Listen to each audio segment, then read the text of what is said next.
একে জিজ্ঞেস করো।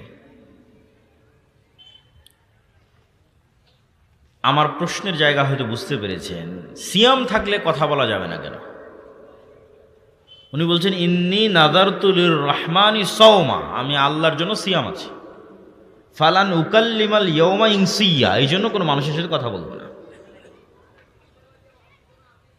তার মানে সিয়াম থাকা মানে শুধু খাবার থেকে বিরত থাকা নয়। আমরা যেটাকে রোজা বানিয়ে নিয়েছি, আমরা সিয়াম শব্দের অর্থই বুঝিনি। সিয়াম এক ব্যাপক অর্থবোধক শব্দ। জাকারিয়া আলাইহিস সালাতু ওয়াস সালামও যখন আল্লাহর কাছে সন্তান চাইলেন, হুনালিকা দাআ জাকারিয়া রাব্বাহ, তখন তাকে তা আল্লাহ আলামত দিচ্ছেন যে আয়াতুহা আল্লাহ তুকাল্লিমান নাসা সালাসাতা আইয়াম, তোমার যে সন্তান হবে তার আলামত হচ্ছে তুমি 3 দিন মুখ বন্ধ রাখবা, মানুষের সাথে কথা বলবে না। জিহব্বার সিয়াম। সিয়াম প্রকৃত অর্থে 3টা স্তরে বিভক্ত।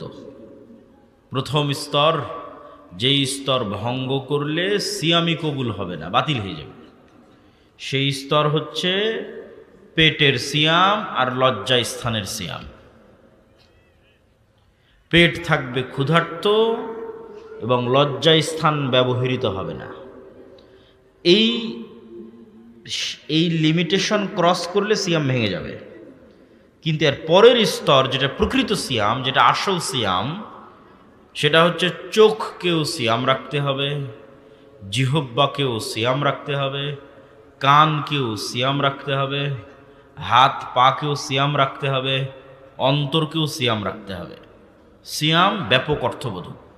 মারিয়াম আলাইহিস সালাতু ওয়াস সালাম আছেন মুখের সিয়াম, জিহব্বার সিয়াম। জাকারিয়া আলাইহিস সালাতু ওয়াস সালাম আছেন জিহব্বার সিয়াম। জিহব্বা বন্ধ থাকবে, কথা হবে না। কিন্তু দুঃখজনক হলো সত্য যে আমরা এমন সিয়াম পালন করি যেখানে শুধু পেট পাবে না খাবার, লজ্জা স্থান হবে না ব্যবহৃত, কিন্তু ঠিকই আমাদের জিহব্বা ব্যবহৃত হচ্ছে শয়তানের জন্য, আমাদের চোখ ব্যবহৃত হচ্ছে শয়তানের জন্য, কান ব্যবহৃত হচ্ছে শয়তানের জন্য। এটি প্রকৃত সিয়াম নয়। এই সিয়ামের অর্জনকে রাসূলুল্লাহ সাল্লাল্লাহু আলাইহি ওয়াসাল্লাম বলেছেন, এই সিয়ামের অর্জন শুধুই ক্ষুধা, শুধুই ক্ষুধা, কোনো ফজিলত নয়। মাল্লাম ইয়াদা কাওলা যুর ওয়াল আমালা বিহি ফালাইসা লিল্লাহি হাজাতুন ইয়াদা তুআমাহু ওয়া শারাবাহু, যে ব্যক্তি সিয়াম অবস্থায় মিথ্যা কথা ও কাজ পরিত্যাগ করল না, আল্লাহর কোনো প্রয়োজন নাই তার এই না খেয়ে থাকার। কোনো